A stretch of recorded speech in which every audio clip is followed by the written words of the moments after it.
Today, I'm Jimmy Britton. I am part of the Friends Committee. I'm part of the members there, and I have been assisting generally in the background. I do have the immense honour to MC here for Ross today, which I'm very happy for. First, at Qvmag Friends Committee, I would like to acknowledge the Palawana people and the traditional and original owners of the land of the Littuana country. We pay respects to those past, present and emerging. I have had the pleasure of working with Ross throughout my time here. I know him both professionally and personally. No matter what you have, he has an answer for it, no matter the question. It could be from a paddle pop rapper to who's this person with my aunt in the photo? He will happily find the answer for you. He works tirelessly. He's a great asset for the community and for Qvmag and the Launceston Council. From here on, I'll pass on to Ross. Thank you.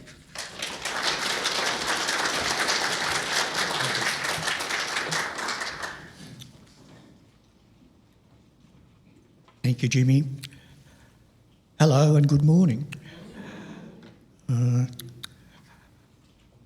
Not my favourite occupation, but I'll enjoy telling a life story.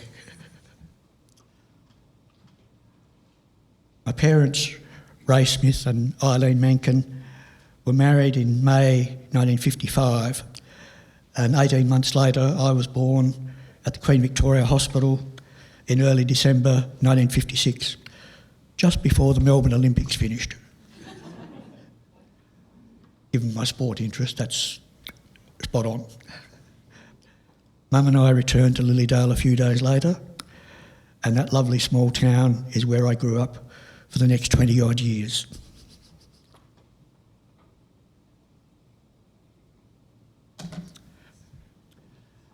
And there's the house that I grew up in. I think that photo was probably taken in about 2010 or 11.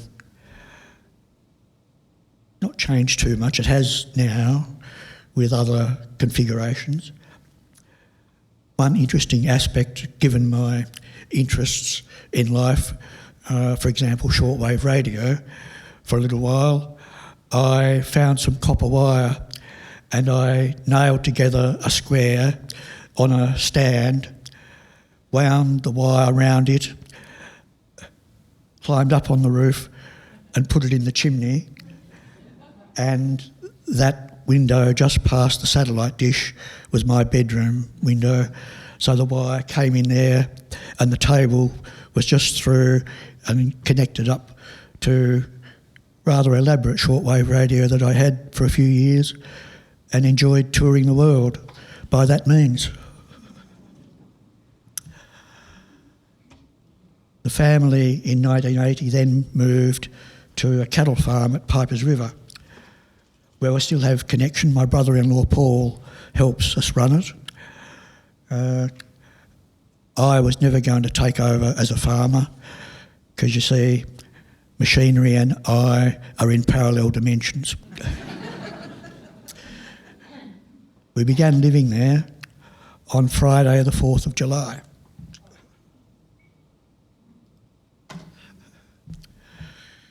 Just up off the Bridport Highway, connecting through Industry Road, which has in recent years been sealed and is very busy. But, about 200 acres. New brick house, which we built in the 79-80 summer. And a lovely place to be and visit. I know the exact date that we moved there, because after work in the evening, as winter dusk came on, Dad said, "Oh, we're here now, we might as well stay."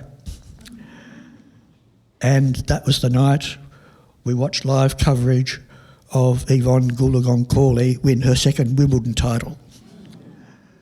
The next day, Dad was checking the TV aerial on the chimney and said, "I think we got it the wrong way round."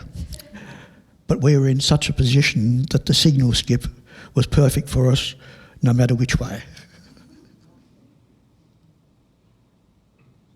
Family had some sad times in my early years, but the Mencken and Smith families were like blood relatives, really. It came together magnificently as friends, not just relatives. And they helped Mum, Dad and I get through. You see, when I was about 2 to 5 years old, I had 2 siblings who only lived a short while.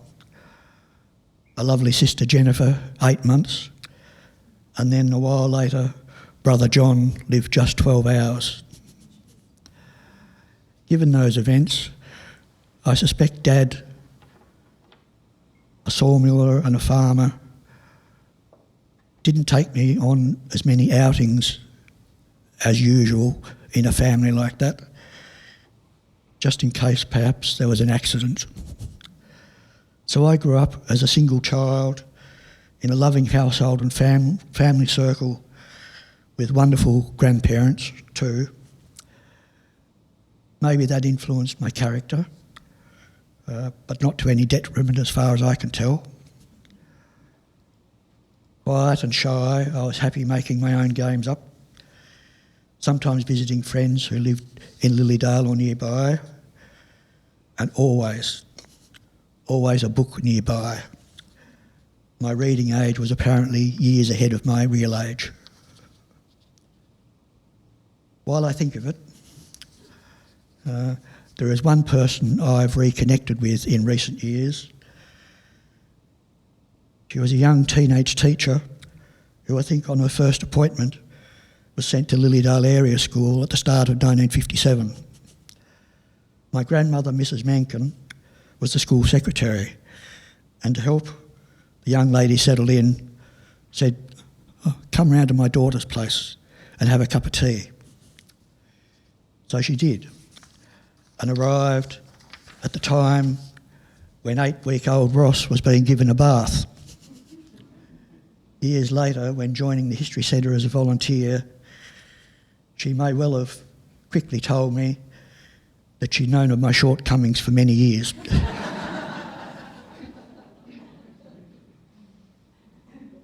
Fortunately, when I was 10 and 11, 2 more siblings were born.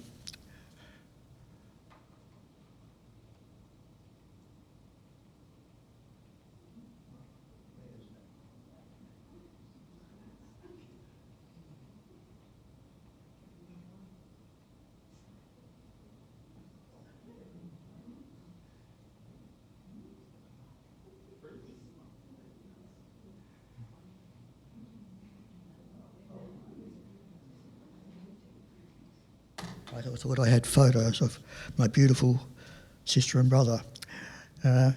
Anne-Marie was born on 11th of February 1966, 3 days before the introduction of decimal currency. And she later could sing the song that was a famous ad. And in April 67, a special brother, Max, was born. He was diagnosed as a Down syndrome baby and had heart-lung health issues. The doctors told us he might not live to be 5. When he died in December 2011, he was 44.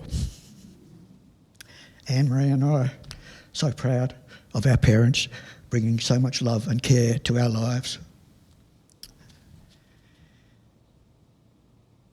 A lot of this today is going to be a detective story, but that's in a little while. So quickly, some random memories of life in Lilydale. The Bardenhagen family was a major employer as a business, and the layout of the valley meant sounds carried far. The sawmill, which was near our house in Station Road, operated Monday to Friday and was almost like a town clock. The 7:30 whistle began the day. The midday or 12:30 whistle was lunchtime, and the 4:30 whistle was knock off.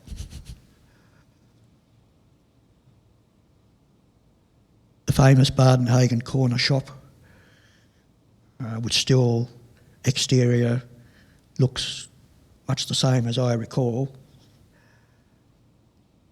On Saturday mornings, saw a range of menfolk gathering on the porch, sitting on the bags of pollard and wheat. It was their catch-up time and news exchange.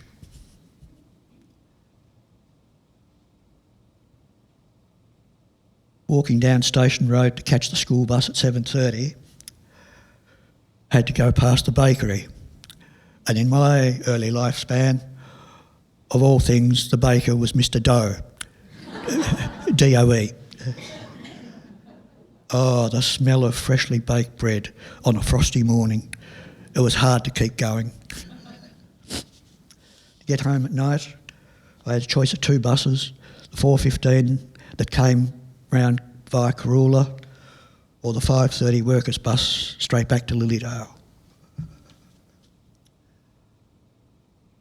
In our lives there, the football club was a constant.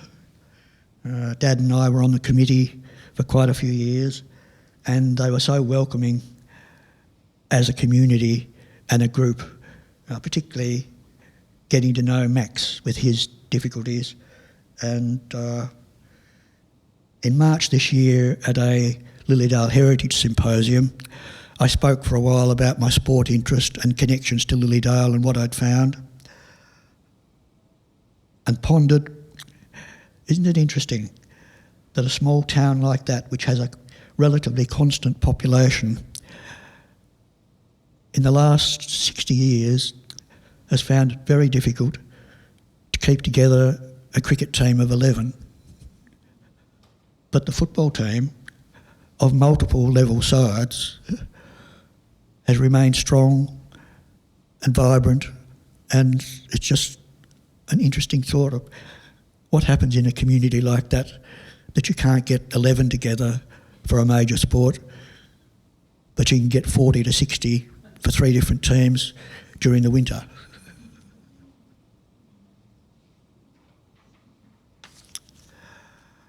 When you go out to Lilydale, you now go a slightly different way through Underwood and up to just the outskirts of the town, a spot that was called the Corners.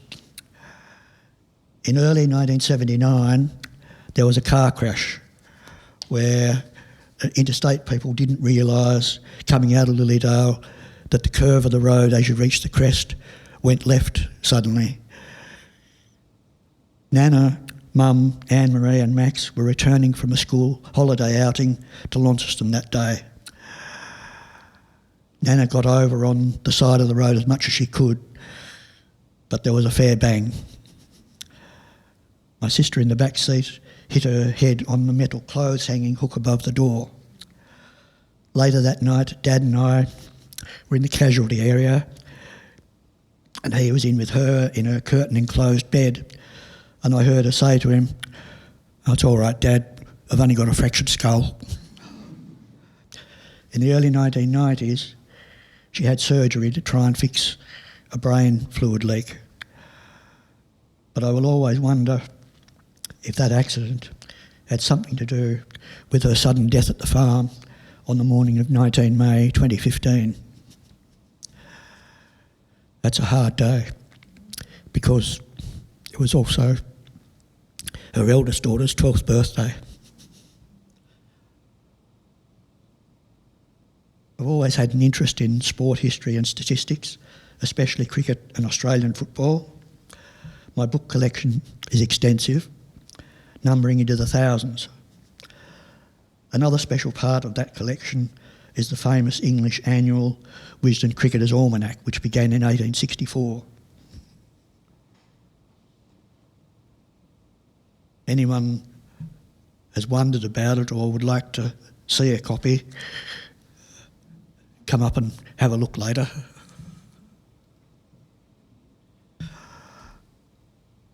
Collecting them for over 50 years now, I have, and I believe I'm one of the small number of Australians that has a complete set.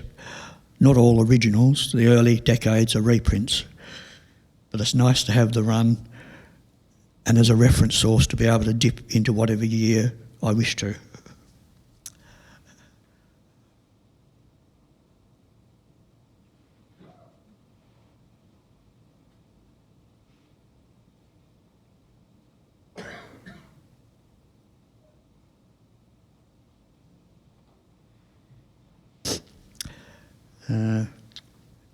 In the history collection, by the way, we have a cricket ball from 1851.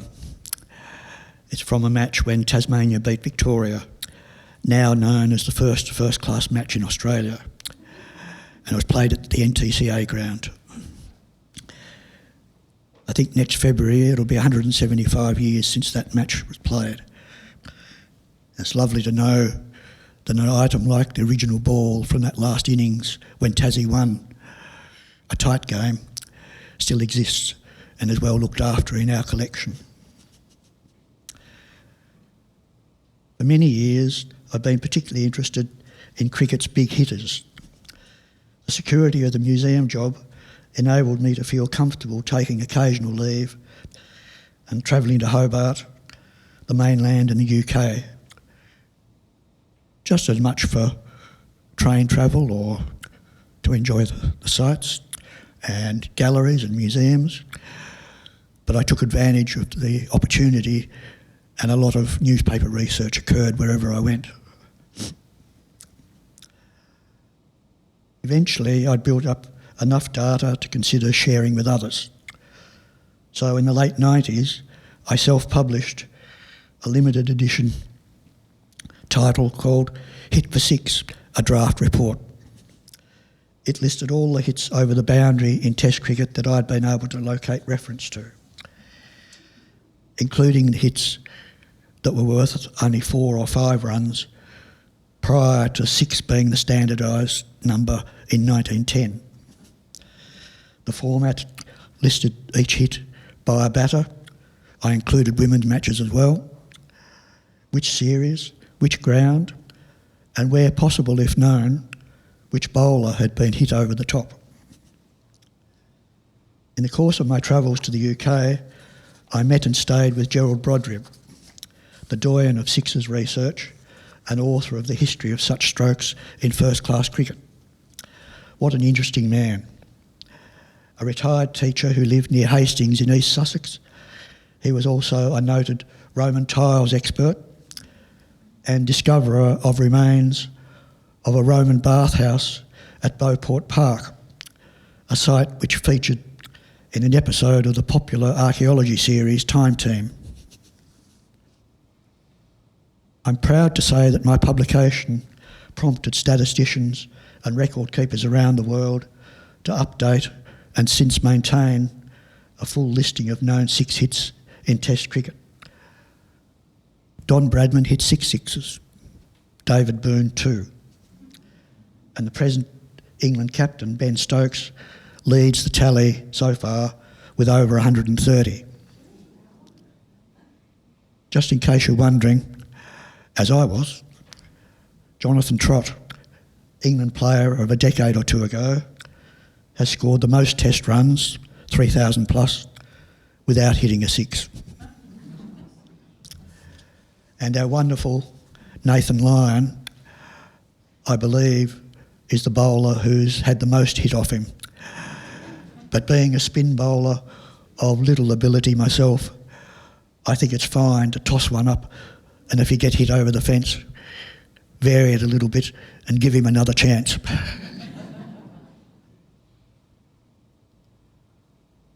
A brief aside, on one of my trips to Hobart, shy, quietly spoken Ross made a most embarrassing faux pas.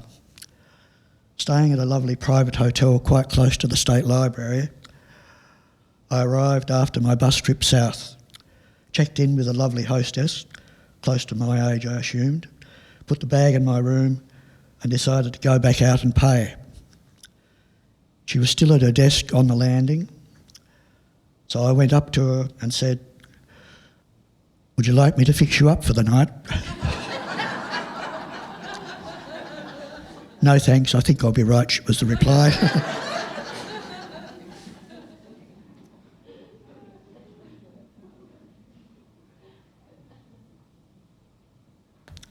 Now, a very quick overview of my school days. I went to St Anne's Convent School at Lilydale, grade 1 to 5, and dear Sister Claver was my favourite teacher in grades 1 to 3. Then she left. And I suppose I wondered what happened. It was only years later did I find out that she'd left the Presentation Nun's Order and got married. A son of hers was one of the 3 men who bought the Star Theatre and redeveloped it back into the cinema. And it was lovely on that opening night to go to the movies and see her as one of the hostesses, I suppose. Then in grade 6, I went to St Pat's Junior School in Margaret Street, catching the bus every day. And then grade 7 to matriculation, caught the bus from Lilydale and then another bus from town up to St Patrick's College at Prospect. Interestingly, given my mother and grandmother were noted teachers, on Monday the 21st of July 1969, my mother told me to stay home from school. Later, we watched Armstrong and Aldrin walk on the moon. She had a great sense of that sort of history, I think. I remember we weren't motor racing buffs at all, but those early months at Pipers River covered the 1980 Formula One season, and she would stay up long into the early hours watching as Alan Jones of Australia continued to build his points and won the championship. And years later, when Black Caviar was having a wonderful run, a very tight race in London, shown live. It took ages for the race to start, so it must have been 2 a.m. or something. But Mum stayed, wanted to see it, was going to be special.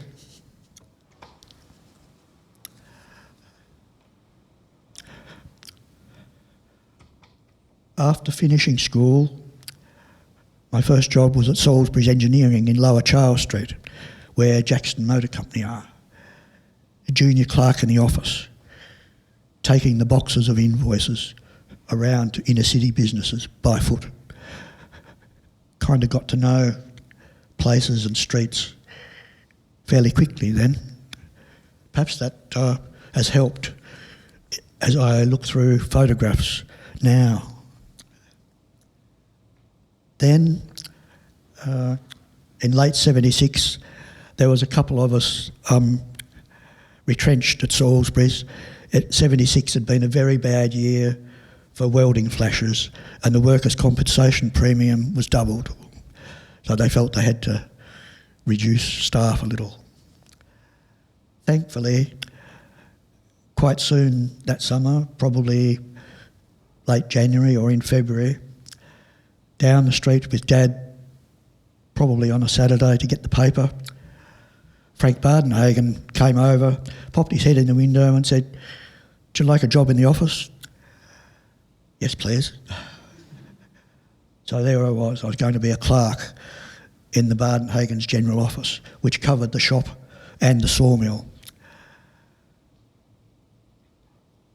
He said, for the first couple of weeks, spend a bit of time up at the seconds bench at the sawmill just to get used to sawmill activity, so that later in the office, when conversations were on, you had more of an understanding of what was going on.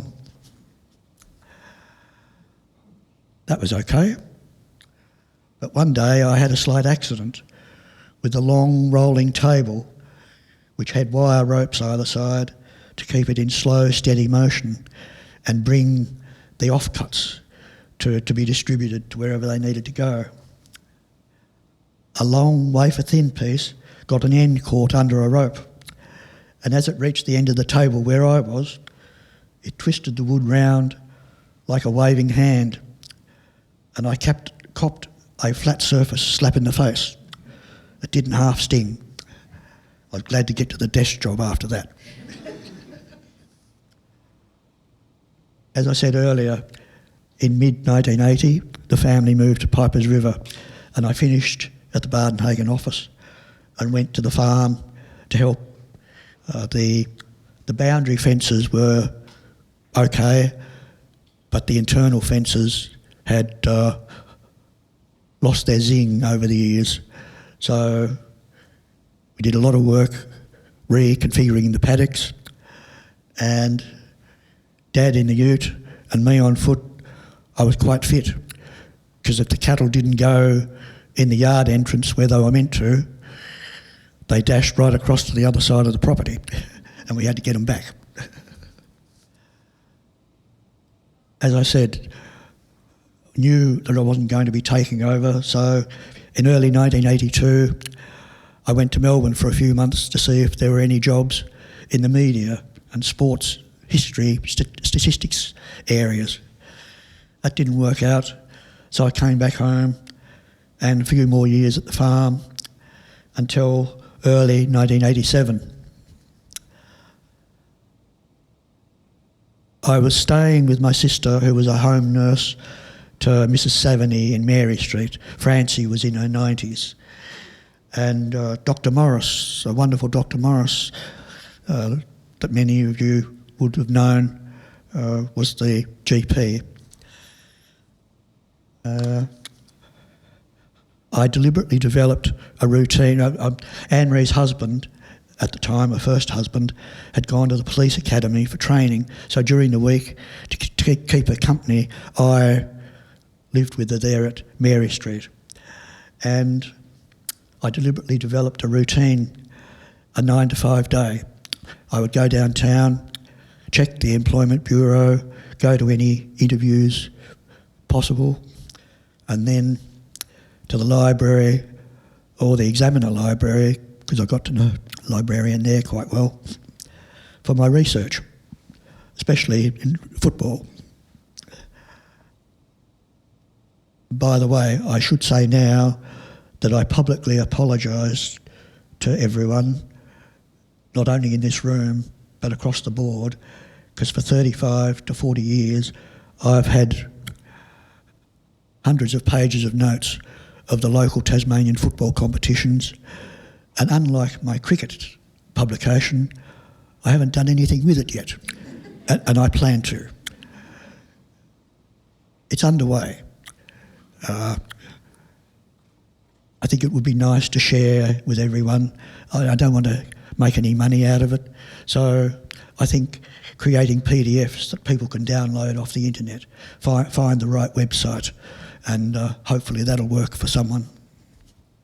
Anyway, at the Examiner, after lunch one day, the message was, oh, there's a job interview, Employment Bureau said, at Qvmag. So I went to that, met Rhonda Hamilton, and a couple of weeks later started on what was initially an 11-month project indexing manuscript items. When the 11 months was up, I was wondering, what do I do? And they said, oh, keep going. Chris Tassel, the director, he'll find money. And that happened for a while. And then, magnificently, I was told, a letter for you. I was made permanent. So from March 87 to early December 88, I worked at Royal Park. And then, as a bicentennial project, we opened Johnston and Wilmot as a maritime and local history museum. Soon it later became known as Community History.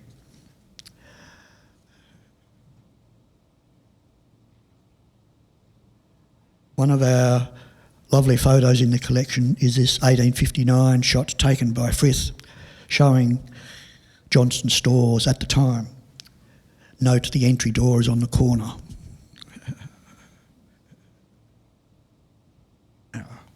Where is it? And There's the building near the end of our time there, the entry door having moved up into St John Street, offices upstairs, and the Cimetière Street multi-storey building was the exhibition and storage space. We had wonderful exhibitions there, and it's in the era of oral history.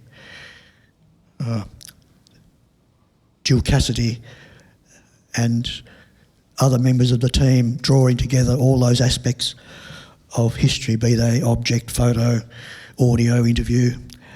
There was the lure of trout, the Dutch migrants, football, so many various subjects. And that's the interior at the time. The History Centre space upstairs here is based on that configuration and size. On the extreme right there, you can see another one of the classic items, I think, in the collection, a homemade model of a ship called the Fox. Not sure it's based on an actual vessel, but it's a fantastically made item.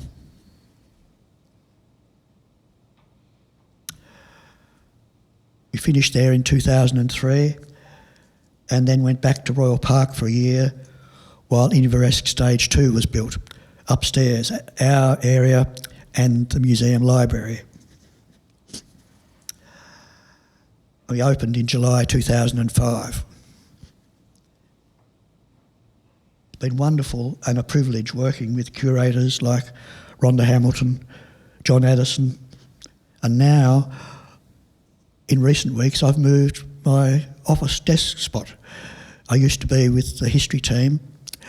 I pop over and say hello most days, but I'm now in the library space working with Jordana full time.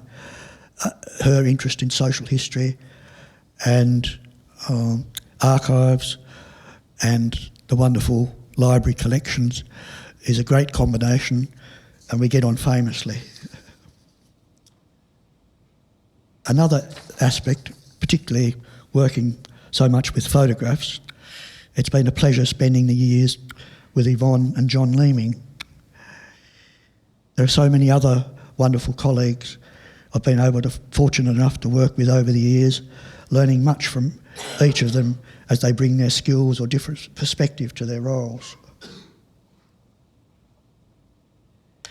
Also grateful for the support of directors like Chris Tassell, who generated valuable projects and publications, so many, thankfully, now available as research reports, downloadable as PDFs off the museum website. As mentioned earlier, oral history, around the time I joined the museum, became the most modern genre of the history world. And again, bicentennial year in 1988, a few exhibitions were held at Macquarie House in the Civic Square. I certainly learned about how much people put in to a museum job at that time. Changing exhibitions every few weeks, having to choose who to interview, get the interviews transcribed, choose the photographs, find the objects, create the panels, and then go through it all again a few weeks later. The interview questions and answers of that set, a little while later, was compiled into a narrative and is in the Launceston Talks book. I already had, I think, not realising it, I had a taste for what oral history was about.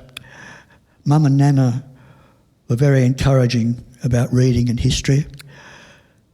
Dad, Pa Smith and Pop Mankin were not so much lovers of the printed word, or not in the way that we were, but my goodness, the stories they told and how they told them made impact on my life.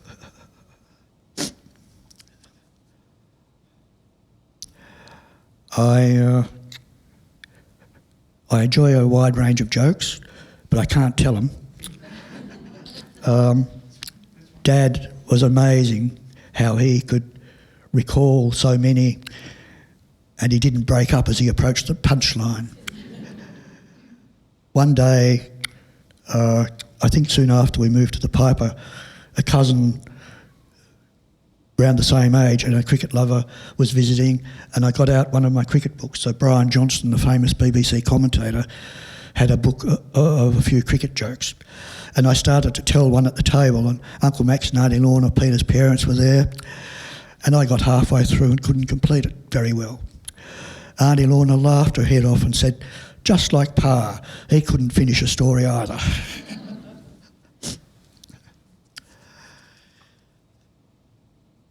The documentation series in the Tassal era was another project where, to capture the changing landscape of business and social history in the state, we stayed in touch with news of businesses that might be closing or changes that were happening. I remember John Leeming deliberately going around and capturing a few bank branches and service stations that were likely to change. Then there were the bigger moments like Coates Payton's or the Peters Ice Cream Factory in Talbot Road. I don't know if I've got Adele or not.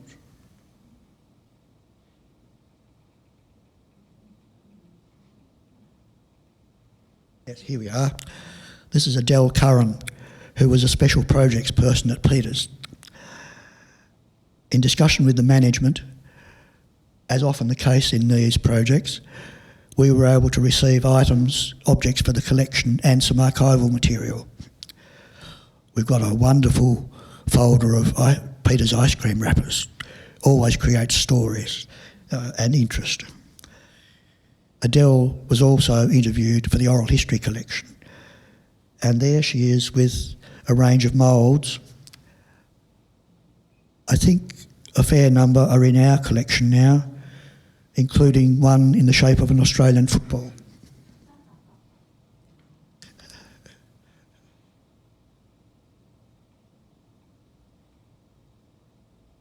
Oh, let's go to the temptation.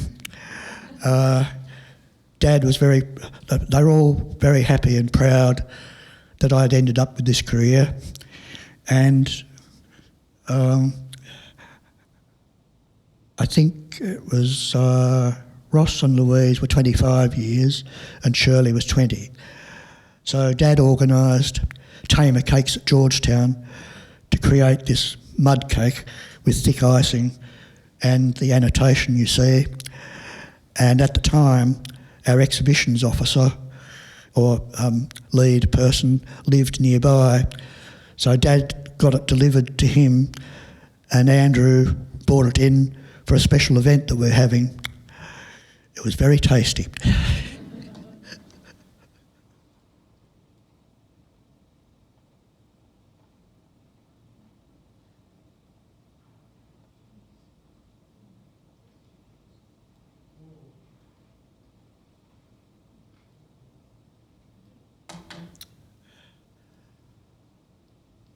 In the late 1990s, as part of that documentation series, Chris Tassal and John Leeming and the rest of us had a discussion, because we have a wonderful set of 9 photos taken in 1886 from the Fire Bell Tower by Sperling, a multi-storey building used for the fire brigade. 3 bells might have been a fire at Trevellyn, 5 bells a fire at Invermay, but of course photographers immediately saw the opportunities. And John Leeming thought, why don't we take a comparative set? So there you have the late 90s and what the mall looked like.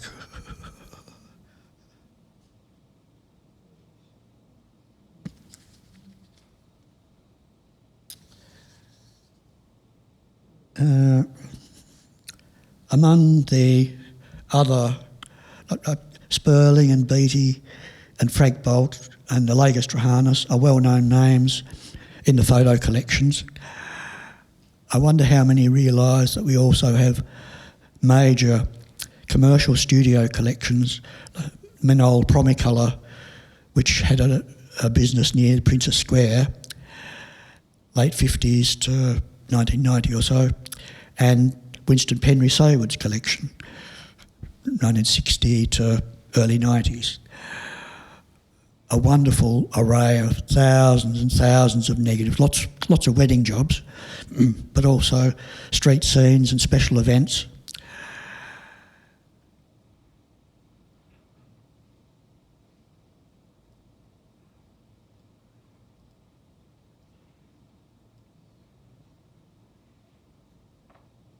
Here, for example, from the Menol collection, we have Rolf Voss,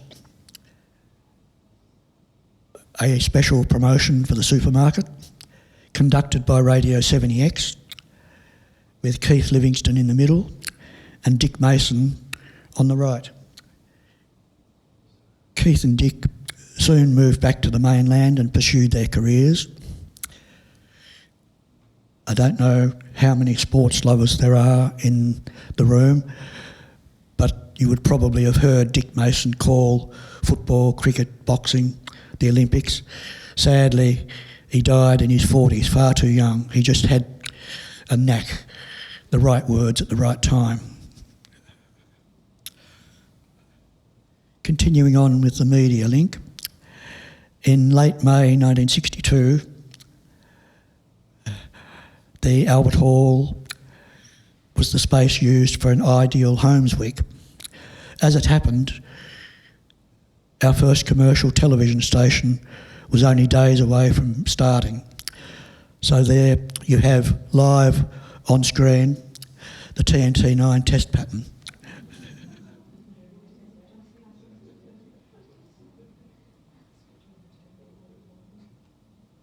This, by the way, I think is our oldest photo in the collection. Henrietta Thompson, beautiful lady, and it's a daguerreotype, the earliest type of photo, believed to be taken by Thomas Bock, the famous artist, who also painted her portrait at the same time, and that's in the collection too.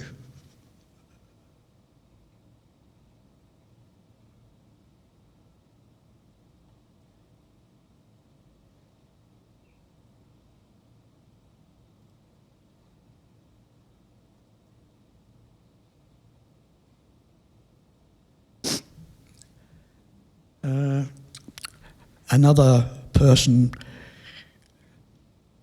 fairly well known, H.J. King, local member of the local family, bicycles and motorbikes, very good photographer. And over the years we received prints and albums from the family, but then a while later the most wonderful collection of glass plate negatives. Here's a shot of he and his wife Lucy at a waterfall down south soon after they were married.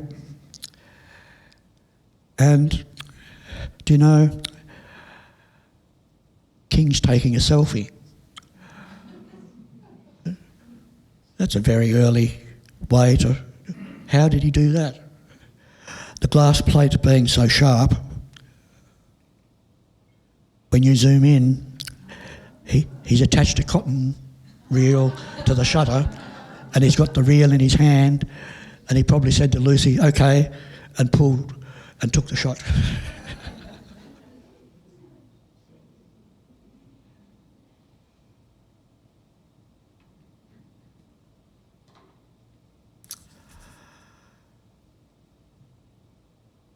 Now, as far as dating the photographs and my detective work,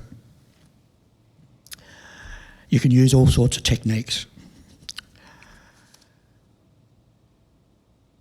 And I'm very sorry, but this PowerPoint transfer doesn't seem to have gone quite the way it was meant to. So I don't think I have the shots I was hoping to show, but I'll describe them to you. Some years ago, the Good family, yes, GOOD, from the Northwest Coast, donated, I believe, a range of shoes to the Visual Art and Design collection, and at the same time quite a few colour slides. There's one view of the family shop at Devonport, and the slide mount in that era had the processing date stamped in it, and that was handy. It helped me date round about when the photos were taken. Even better than that, the particular photo looking past the front of a station wagon shows a news agency with headline banners outside. And one of them said, "Jane Mansfield missing." And I thought I quite like my movies and the history of the stars, and I thought, she didn't die in 1962. So I went looking as much as I could at the newspapers, because I think this is very early days of Trove. I think I found The Age online through Google News Archive. It turns out that Jane and some friends had gone sailing off the coast of California, got caught in a storm, and stranded for a day or two. Of course, the story was published around the world, including here in Tasmania, on the 8th of February. So the newspaper banner gave me an exact date. So that's on the database now.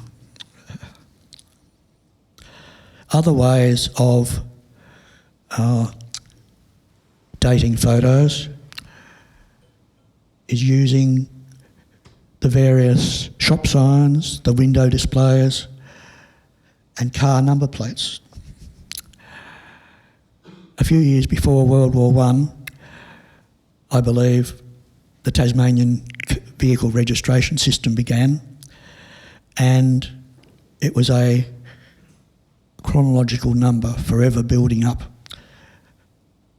Every month they published a new list in the Tasmanian Police Gazette, which has been digitised, and it helped very much when we were doing the H.J. King exhibition. That system lasted until about the middle of 1930. From then until the early 1950s, number plates were made to indicate you had to re-register the vehicle by a certain time over the next 12 months. If it was still in use today, hypothetically, if your vehicle had a plate starting with 6A, that means you have to re-register by January 2026. If it was 5Z, that means you better get on with it, because that has to be done by December this year.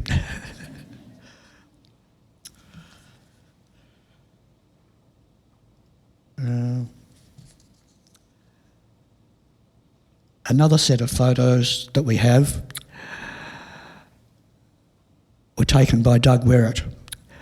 We've published 2 books, 70 odd in each, so that's 140, but the family gave us 240 black and white negatives, 35mm, and quite a few of the prints that Doug processed himself. He died in 1969, only 61. He was a draftsman here at the railways and seems to have developed a connection with the Royal Society and the museum. So he took on this project of photographing the Launceston street corners.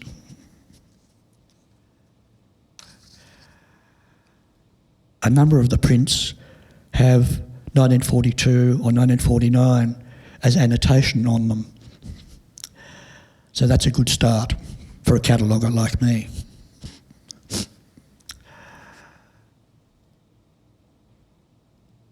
I became I don't know why, I decided to become more curious about the negatives and used magnifying glass and scanning in higher resolution. I can't think of a particular moment that hit, but when it did, I suddenly found that we had a set of photos we could date to the day. So imagine this story. On Saturday morning, 28 February 1942, a few days after Darwin was bombed, Doug Werrett cycled from his home at 5 Cherry Road, Trevellyn, and went on a photographic journey on the western edge of inner city Launceston. We now know of 11 photos that he took that day. I suspect there's a handful more, but it's not so easy to tell with the last few. I mentioned Trove, the National Library's wonderful newspaper digitisation project, and it's free online at home or wherever, principally to try and capture the newspapers from 1803 until at least 1954, which is the copyright cut-off date with a free trade agreement with America, unless proprietors have approved later, and thank goodness ones like the Canberra Times, etc. have.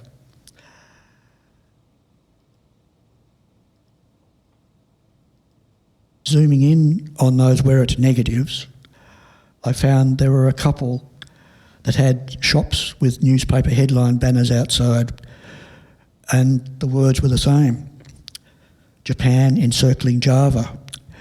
So when I went on Trove, I found the front page of the Examiner on that Saturday, the 28th of Feb, and yes, one of the early paragraphs used those words, more or less, and that matched. Okay, Doug would work Monday to Friday, so Saturday would be a day off. I suspect we had a different shop trading system then too, because the streets are pretty quiet.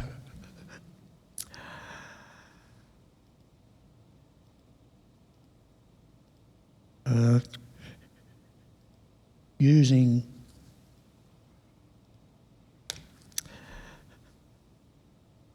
the shadows, because it's mid-morning, the shadows of power poles and trees are at 45 degrees. So you can tell it's in that patch of day. And in some of the photos, Doug's bicycle appears, rather like King's motorbike or Sperling's car appear in their shots.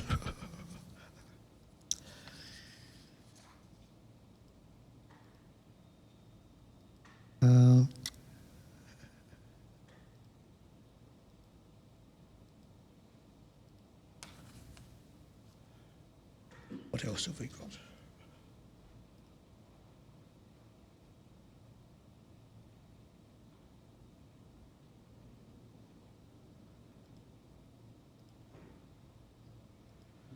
Oh, by the way, I'm a Geelong supporter. And I love cats. So this shot by King of cats and dogs hits the spot. But I'm not so one-eyed that I can't enjoy a good game of footy. So we were beaten by a better side. Brisbane are a good team, and they've got a Tassie coach. So I enjoyed that.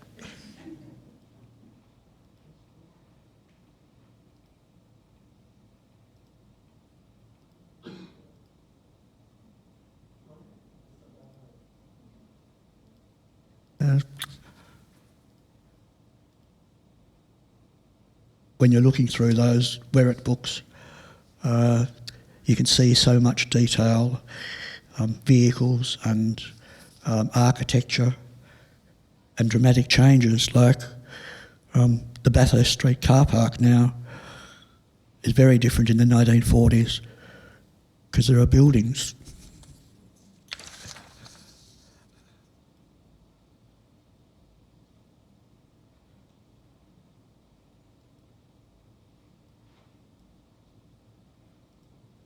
So, my friends,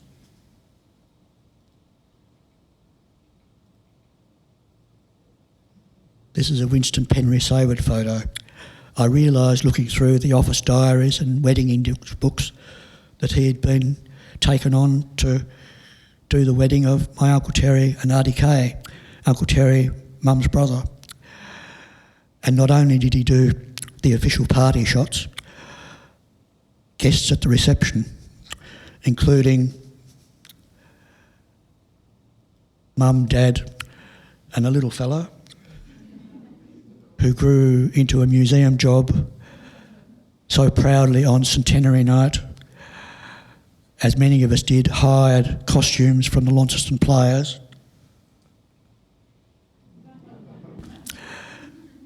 And depicted myself as an explorer.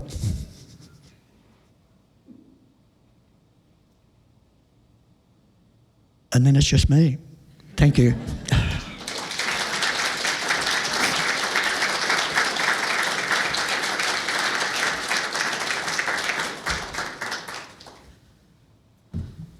Wow. I'm going to steal your statement, but just tweak it. It's going to be technology and I live in parallel dimensions. Hands up. No? What a wonderful story of huge resilience living out in the country when Lilydale really was out in the country. And a family that had more than its share of tragedy, but shows enormous resilience and getting on with it. I can't believe that I didn't know that when you hit the ball over the fence, it was a 6, only from 1910. How many people in the world know that? But Ross does. And Ross could even tell you when 6s should have been awarded, but weren't, because it was still a 4. It shows the attention to detail that this fellow has, and his desire to get it right every time. He is absolutely tenacious in that regard, and to have developed a data set, as they would call it now, that has influenced other statisticians is a remarkable achievement, because he did it because he was interested in it, which is just the most amazing thing. He's actually telling you to follow your passion. And that's a very niche passion, but my goodness, a lot of people have been very grateful for it. He may not be a joke teller, but my goodness, he is a storyteller. And he has helped develop so many of the stories of Launceston. And his work in helping to catalogue the history of Launceston is an enormous gift to us all. So let's thank him greatly for his work.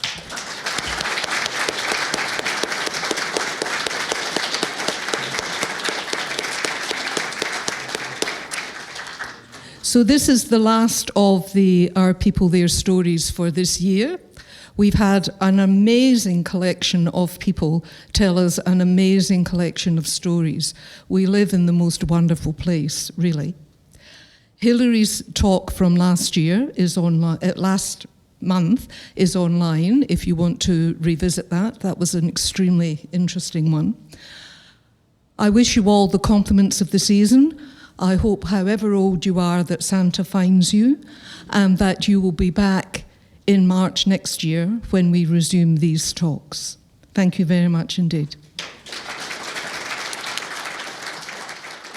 is membership.